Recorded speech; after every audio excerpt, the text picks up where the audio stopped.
Good day from Krems, Austria.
Your right, both ways go parallel, and then they meet in the middle. And this room has Europe's second largest imperial staircase and Austria's largest imperial staircase. Wow. The architect who made it, his name was Franz Anton von Tilgham, and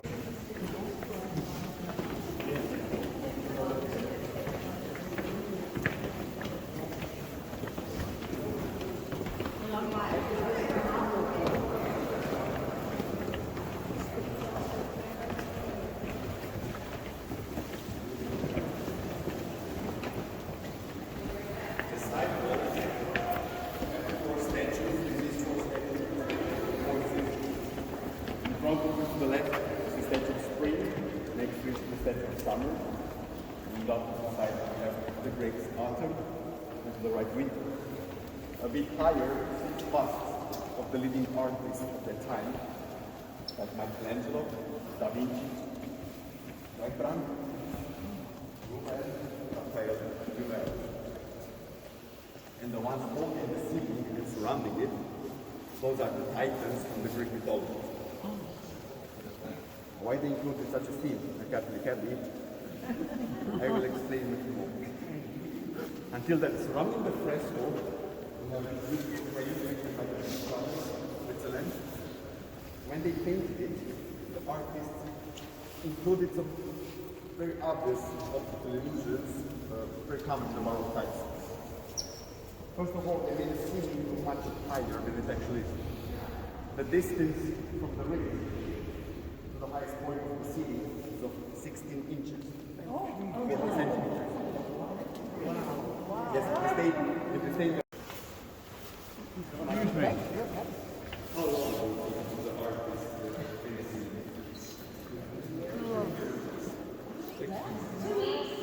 345 days. The artist lives here for 3 months, for 90 days, he works only half. He works 1 day, the next one. Unfortunately, the original furniture is missing. It got either destroyed or lost during the Second World War. We don't have it anymore. We had to improvise. Therefore, we have some exhibitions, like an amazing coin collection that belongs to the monks here. Then the next.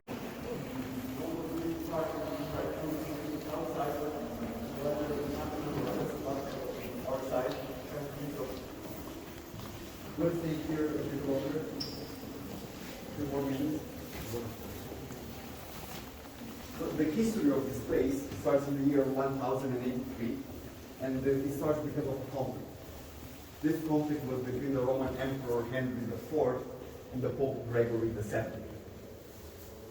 Back then it was the so-called investiture controversy. Bishop Alfman of Passau sided with the Pope in the conflict.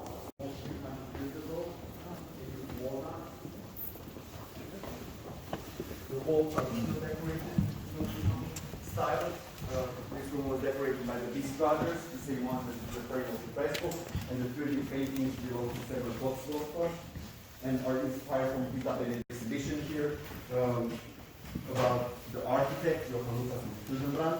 You can see his painting, a symbolic golden key that was given to him, some of his works, the pipeline system, how it looks. What I wanted to show the most here is this picture. This is the image of the abbey complete. We are here, in this corner, in this tower. This is the missing wing, the dimension. And this was supposed to be for the monks. It was supposed to be a mirror image of the imperial wing. And here, it was supposed to be all the Christian themed frescoes. We don't have it. The cloister is now located behind the church here and is connected to the library. There is the library.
Then 4 centuries later, at the beginning of the 18th one, immediately after the fire, we changed the aspect of everything, just from the name here we are, into the Baroque style.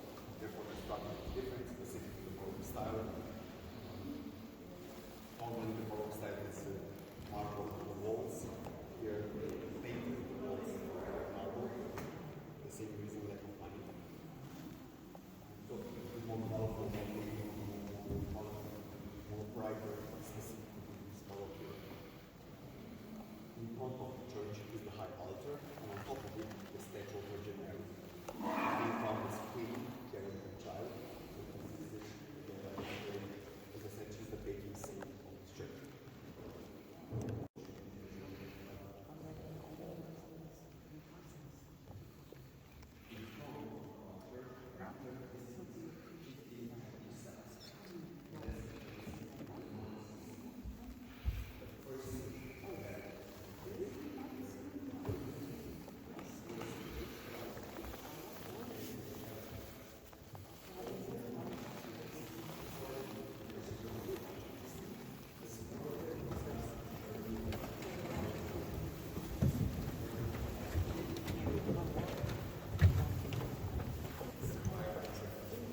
crypt.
How are you? Glad to hear that. I hope you enjoyed the drinks we just offered. After the tour, we'll have some more. We prepared a complimentary wine tasting for you, so you'll be able to try more products to Göttweig Abbey. I brought some wrap, but I wrap them in my clothes and turn it in the middle. I'm trying to throw all my clothes and put all this stuff in. That's why I'm trying to. I think that's good. I would get.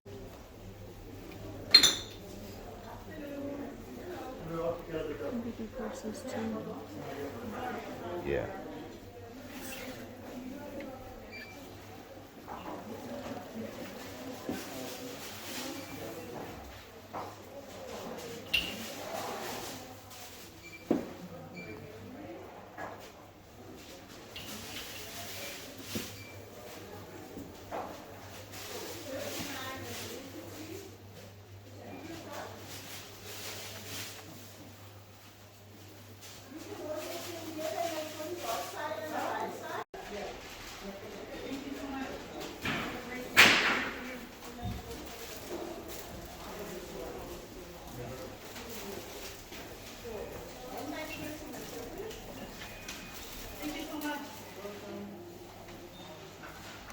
Yeah, I should be here.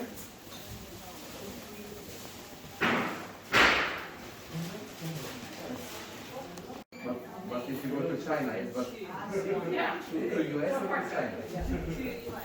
No, it's from Europe. It's 4. You can have. So you can have 2, and he can have 2. So total 4 you can have.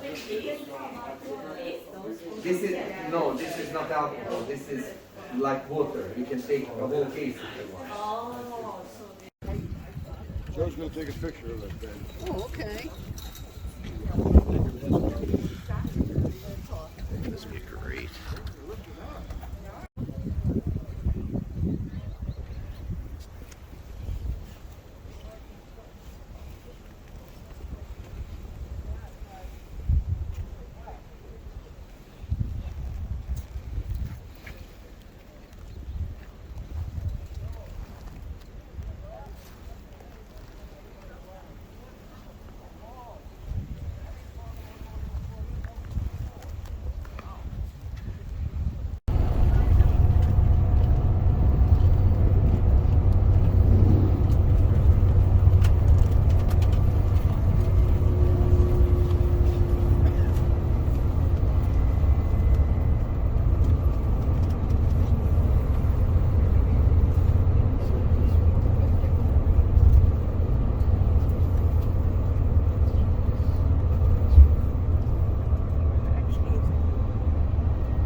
So this is the lunch menu for Viking River Cruise while in Krems.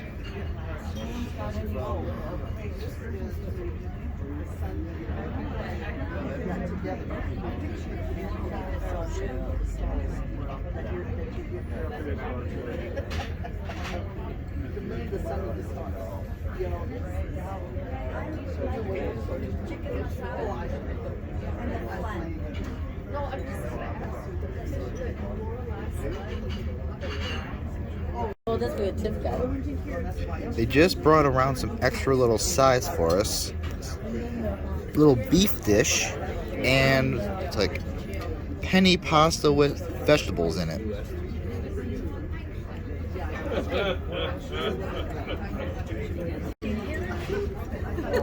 For the starters, I got orange and carrot soup.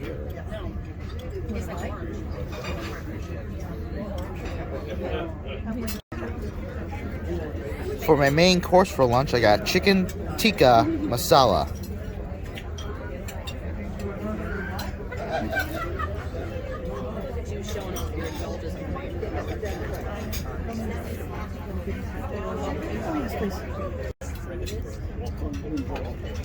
For dessert and creme, both desserts look good, so I couldn't say no. So one is peach melba ice cream, and I'm a connoisseur of flan, so I could not say no. I had to get the flan. So ladies and gentlemen, the town of Dürnstein became famous, as I mentioned already, in the 5th and 6th century when the Koering family took over this part of the Danube. What they did, they pulled a long chain across the river, basically stopping every single ship, and they would then get all the goods off to occupy it, but they were not successful. After the end of the Koering era, the Archbishop of Passau got the town of Dürnstein under his control, and he was doing very well with the trade. He was trading wine, grapes and wheat, and of course from the towing of all the ships he was making a lot of money, and still the town of Dürnstein was one of the richest towns on the whole Danube River. The Danube River was the main connection between the west and the east, and all the traffic was moved on the Danube River. So it was the most important trade route. All the salt, all the wine, all the important things were carried here till the year 1389. In 1389, after the Battle of Kosovo, I know it's quite far away from here, but at the Battle of Kosovo, the Ottomans defeated the Serbs and conquered Belgrade, took one part of the Danube, disconnected the lower Danube from the central and western part of the Danube River. All the trade stopped, and all the trade here stopped, and it was a military private army was commissioned here by the Archbishop of Passau, and very soon we'll see the barracks. Now as we are coming from the backside of the village, we can see the ruins of the Dürnstein monastery. One part is in ruins, and it was supposed to be the entire monastery. This was supposed to be dismantled by the order of Franz Joseph, who started to cut funds towards the church. But it was never dismantled today. It's a museum located right in the heart of the town. You can find around 500 inhabitants still living here, but most of the people use the houses for business and for weekends. Most of the people are living in either Krems, Mel, or St. Welton. The vineyard over there. The church that we can see, this is the main building of the Dürnstein monastery, the old church, a very famous town which is located in Germany on the Elbe River. This is where the famous bicycle was in this country. This church was finished in the year 1755. It was built actually within 3 years of the village. So as a record.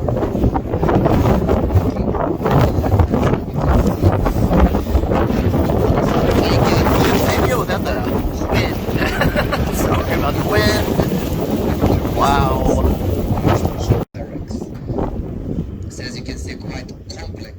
complex building, you would find everything important here. Now we have a better view of the castle ruins, the fortification walls, and the remaining watchtower. Now take a look at the watchtower. It is a rectangular shape. This tells us that this castle was not used in military purposes since the 11th century. So this means that this castle was in use still while the wars were fought in cold steel. We're gonna see now the coat of arms also of the town of Göttweig. Again, quite interesting. In Austria, everything is red and white. These are the national colors, red and white. But here, half of this, the coat of arms are blue and They're little towns. why is this? This is because of the sun was coming from Bavaria here. And yellow mountains, just gorgeous. It's a combination of a joint Austrian-Bavarian The amount of that house. ruler right here. Now we have a nice panoramic view. Oh yeah! Wow. And the blue and white flag that you can see, it looks like a Ukrainian flag, but it's not. This is the flag of ruler Austria. So blue and white leather Austria. It's actually perfect. It's much better than that. So if you are looking up to the castle, and you can see one of the oldest vineyards in the entire Danube. This vineyard is more than 300 years old, and as you can see, it's very steep. Coming down through the fortification walls and the watchtower, take a look at the third house. There is a crucifix on it. This is where the hangman used to live. So this is the Hangsman House, and till the early 1900s, this was a one-way entrance. So whoever was taken inside most probably would not come back outside. That tunnel goes right through all that. Wow. So if you are just upstairs now, you have. There's a tunnel actually. So the vineyards here in Krems are all up the hill, an entire hillside. All these hillsides along here, that's all vineyards.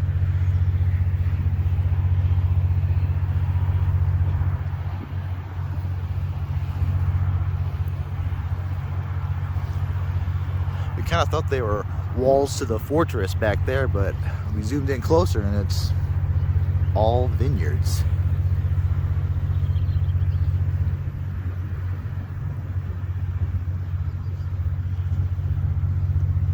It's amazing. This entire mountainscape is all vineyard up the hill. Well, mountain.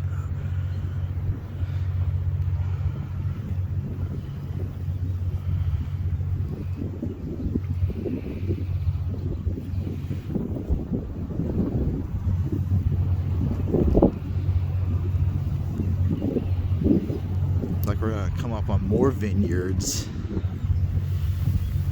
over there and there.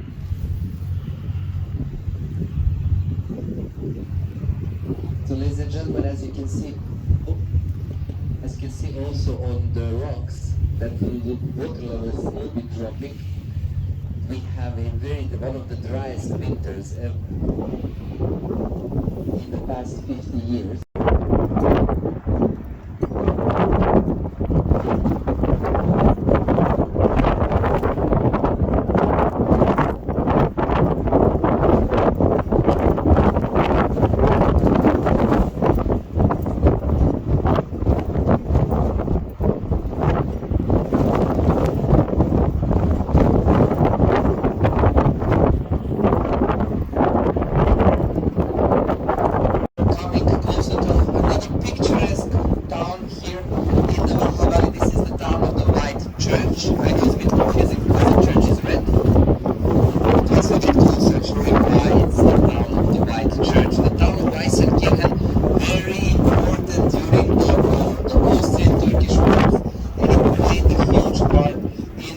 Siege of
also a medieval city wall that was surrounding the church, because during the Ottoman siege of Vienna and attack to the entire country, the Ottomans were going from one side to the other, going over the river and plundering the rich villages of the Wachau Valley. This small town has around 700 inhabitants and 300 registered wineries. It's quite interesting, almost every second house has its own winery. I was reading some books dating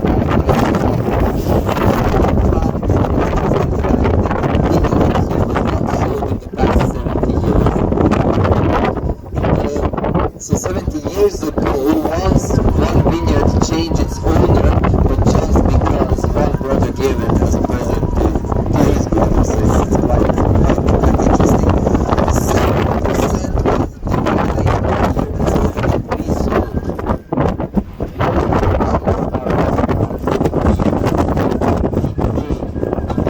Not even knowing what will grow. The mountain, they came down and set there on the top of the church because it was way too high. So decided to sleep over and they continued traveling down. When they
got to the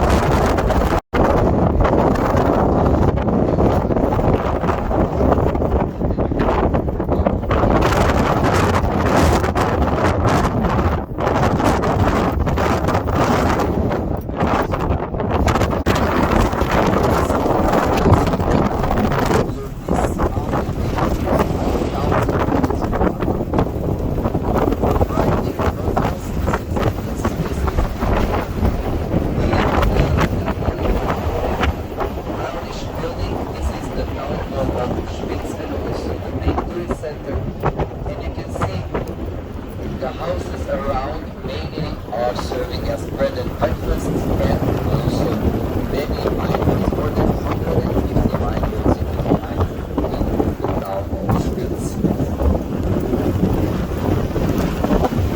During the months of May, June, July, August, and months of September, this town is full of tourists.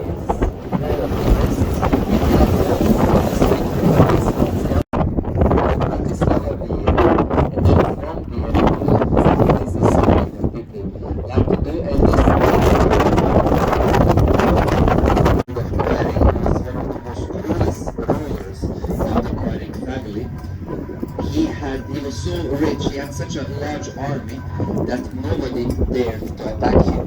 Also, the Archbishop of Salzburg was helping him out. Actually, he was also financing him, because one part, you see the beginning, the milk was owned by the Archbishop of Salzburg, and Göttweig was run by the Archbishop of Passau, and all the rebels and he was trying to upset each other. And the quarrelings, when they lost Göttweig, they were in heavy fights with the Bavarians and the Archbishop of Passau. Now Henry III used to kidnap people, torture them for fun, and the locals, everybody hated him. And there is a legend to him that when he got married, he actually changed completely. He got married to a beautiful woman called Adele, and they were living a beautiful life for the first 2 months. After that, Henry continued to be a cruel man, and he was torturing people, and Adele was begging him not to do it. And she said that if you continue doing this, I will get sick, and eventually I will die because I can't see what you're doing. So what happened that Henry did not stop, and Adele did get sick, and she passed away. And he was very upset about it, and he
just next to the Schönberg Castle, and as you can see that the water is dropping, they are much more visible.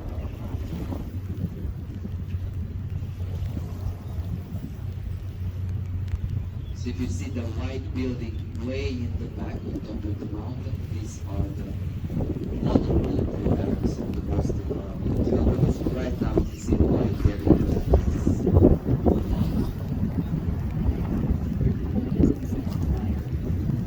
What?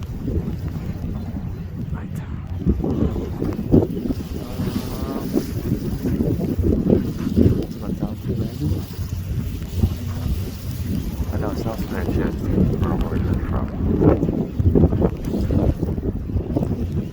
I just want to say downtown.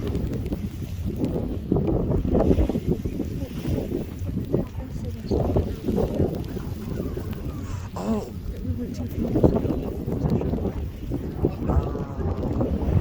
Maybe it was. Is Delicate? I'm thinking it's Highclere Castle. Highclere Castle. I know, so that's, yeah. So, ladies and gentlemen, ever since the first century, the Romans had a fortification here where the Schönenburg castle is located. After the Romans, the Celts were using the fortification, later on the Dukes of Austria. And then it was purchased by the Rüdiger von Starrenberg family. The most famous of the Rüdigers was Rüdiger III of Starrenberg, who was the general in command of the defense during the siege of Vienna. A very rich and noble family kept this castle. Ever since then it changed a couple of times the owners, and at the moment it's privately owned, and we do not really have a lot of information about it. It's closed for visitors, and the only thing what we know is that it has an outstanding collection of medieval armory and weapons. The castle was rebuilt many times. The one that you see now, it dates back from the year 1666.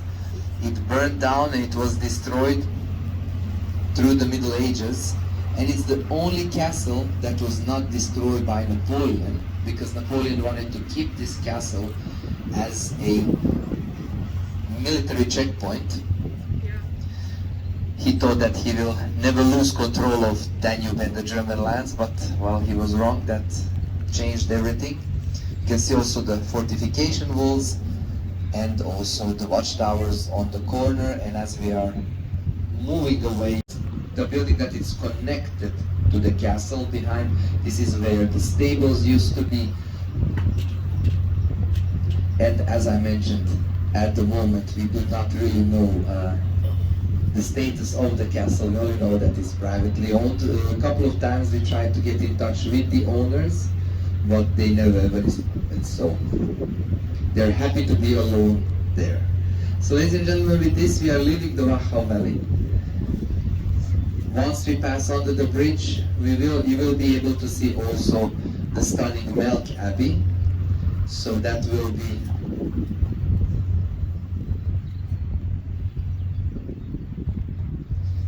very soon. Actually, you can see it already at the front of the ship. So if you like to come here to the front, you can see the Melk Abbey. It's a beautiful structure, more than 900 years old. One of the largest abbeys. Auschwitz and Treblinka. Today, Melk has more than 300,000 visitors every year. The entire population of the town is around 7,000, and it's a quite popular destination for ships and local bicyclists. So we will have much better.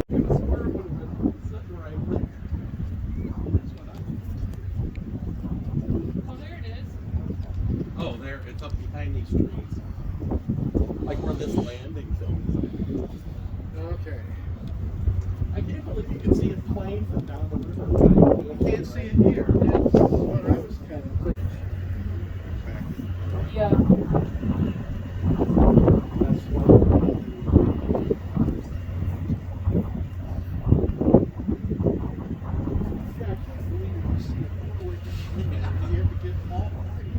Yeah, it was. They get a different.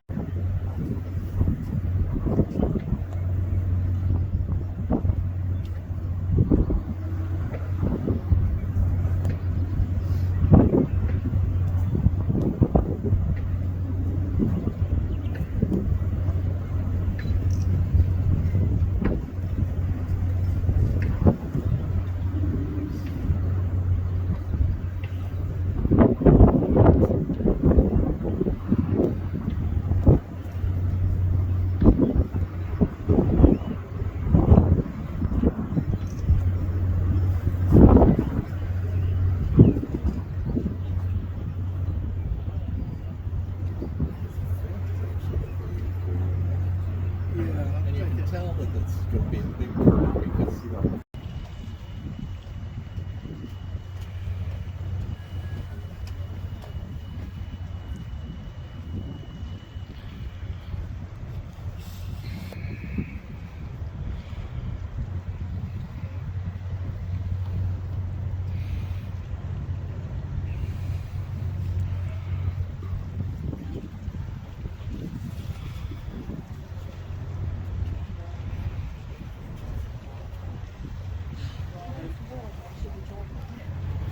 amazes me is that the river is really that high. Right?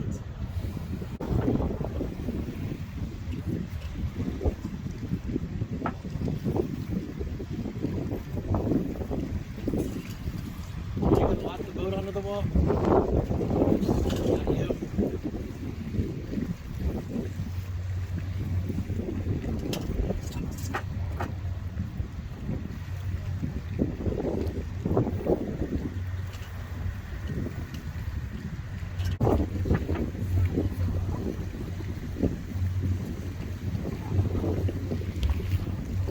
My daughter just said to become a civil engineer. She's like, oh no, send me every picture you have.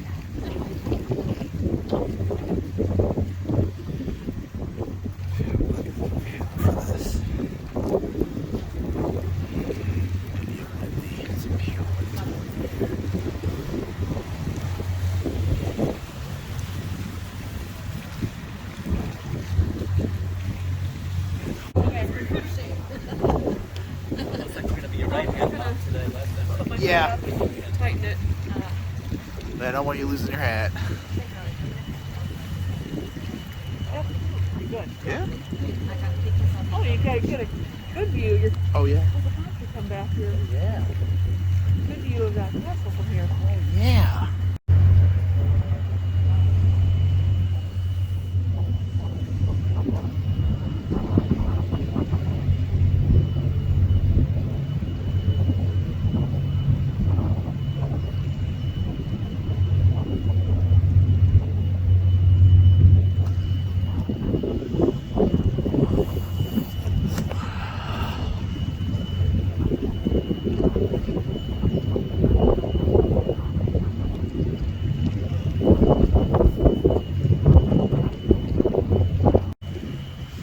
So I guess this wall is close behind us. Yes.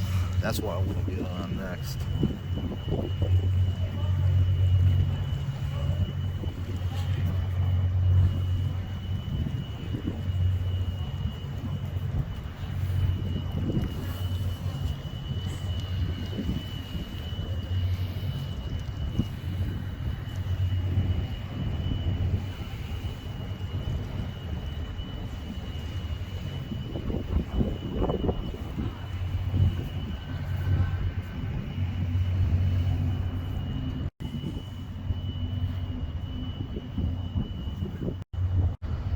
Oh wow. I kind of expected it to come out of the wall, not like closing it. That's what that. I thought so too.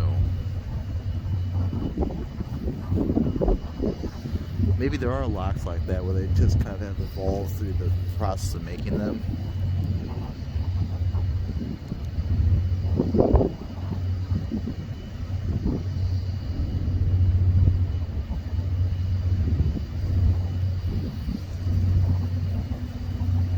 Yeah, I thought they would have just elevator doors.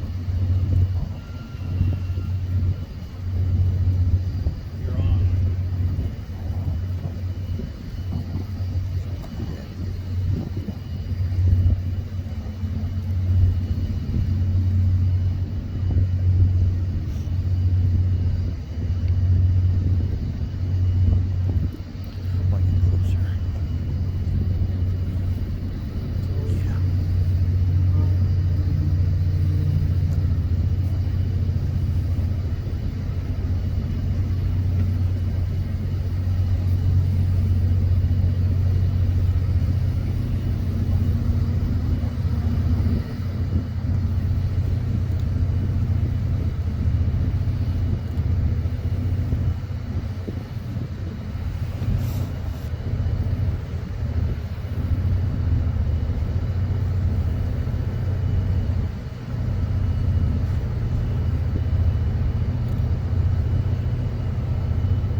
We're inside the lock now. They're locking down the boat before they're gonna start pumping water in. This is how close we are to the wall.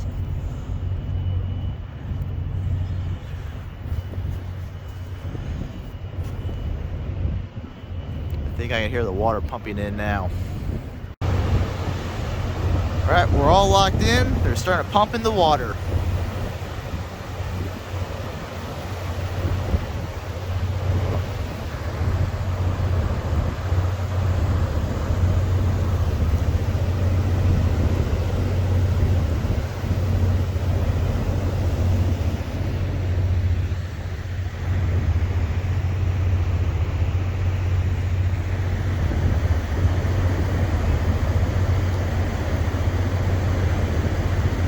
Like we're slowly rising.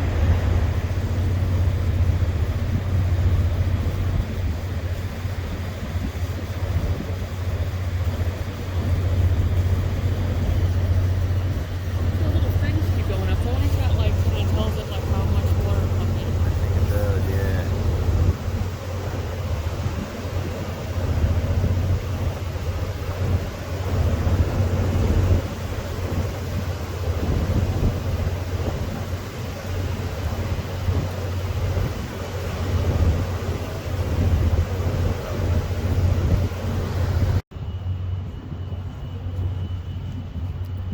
So from here you can actually see the river on the other side of the door.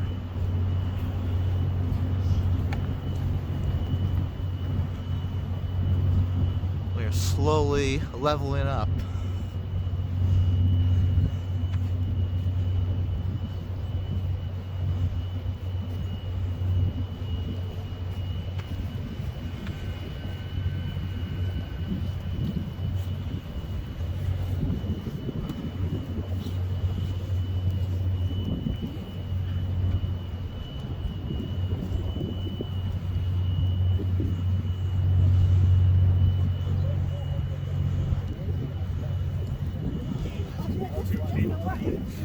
Yeah, this should be a great view for when it opens.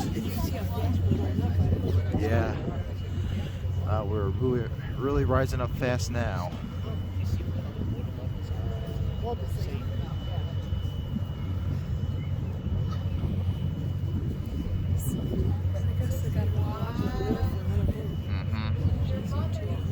Yep. Okay, if you can see right there, that's where our water level is going to meet. And we're right there.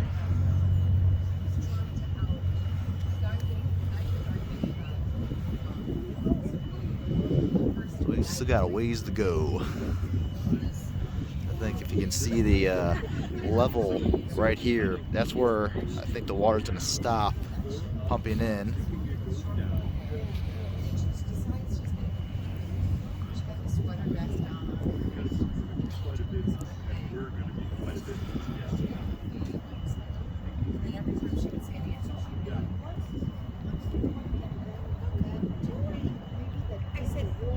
Maybe this one's gonna lower down because I don't see a split in the door. Now she walks by me, she's like, well, that's the only way you can get through the walls there. I was like, okay, sister.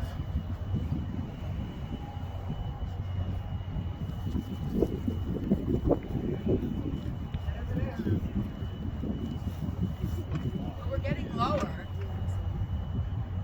No, I mean, it's going down. No, that opening is going down. Right?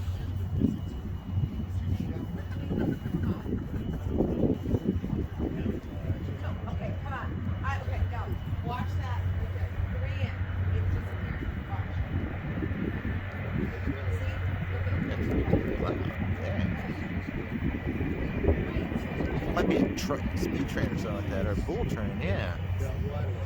What is you? Yeah. So that's what bull trains sound like. That's cool. Yeah.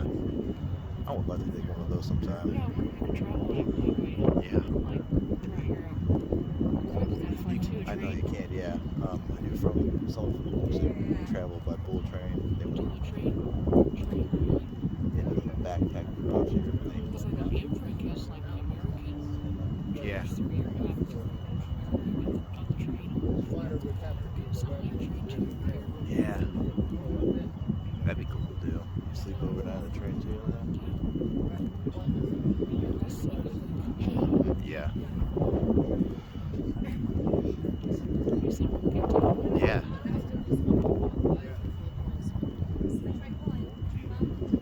be getting close now.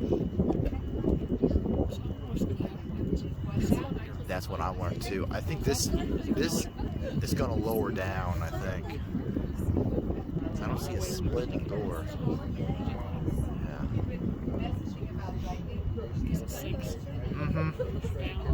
Yeah. Yeah. Well, that one, I don't see that one raised up, so I'm thinking it goes down.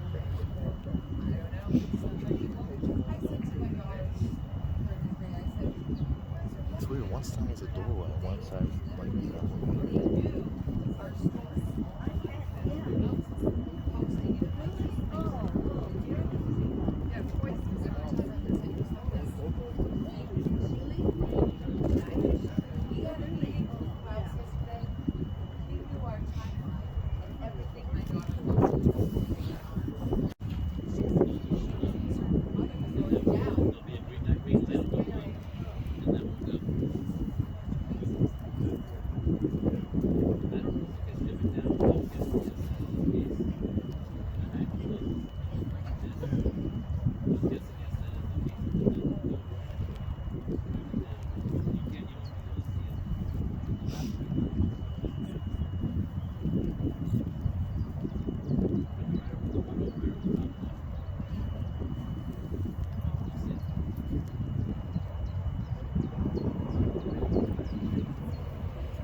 something. Oh, there's another train, yeah.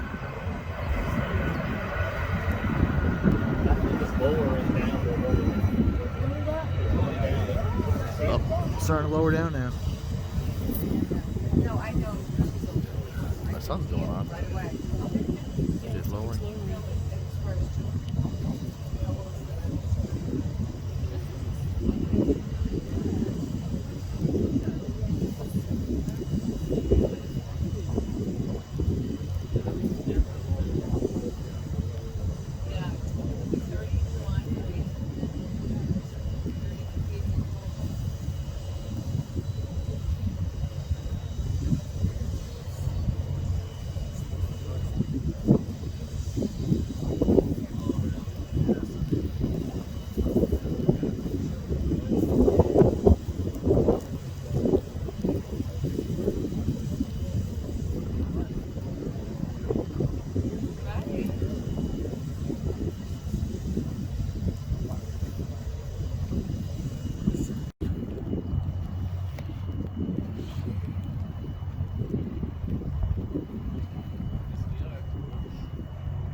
Yep.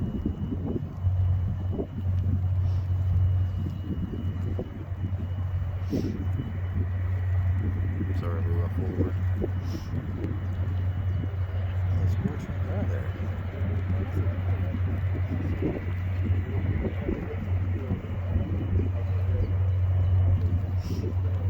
Find out if there's one mistake somewhere. States? I think there are. I think we have a speed train. And they're trying to work on it. That's right. They're trying to. They're finished with it yet. Yeah. They're going to do one for St. Louis or Chicago. That's right. Yeah. I don't think we have that. Yeah, I don't think we have one yet either.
So for dinner time in Krems, Tiffany and I both got the Waldorf salad to start out with.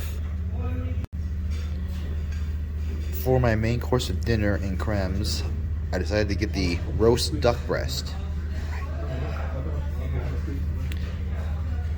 I think this is the first time I actually have had duck. I can't remember. For dessert tonight, I got the Danube. I probably pronounced that wrong. It is on the video of the menu I took, but it definitely looks very good.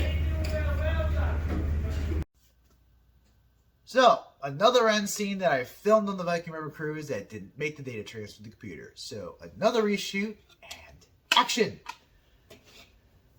So, that was a fun day in Krems. Absolutely fun day.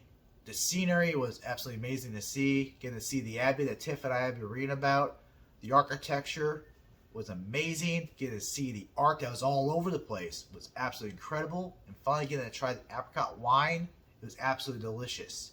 There was that relaxing trip down the Danube River, getting to hear the history of Krems and its towns, the ancient castles and the ruins. And then there was getting to go through that lock, which I personally always wanted to go through one and then see the mechanics of how it works in person. That was so cool. All in all, an amazing day in Krems. With that, it's going to be a wrap for Krems, a wrap for this vlog. And with that, this adventure is over. Until the next one, thanks for watching.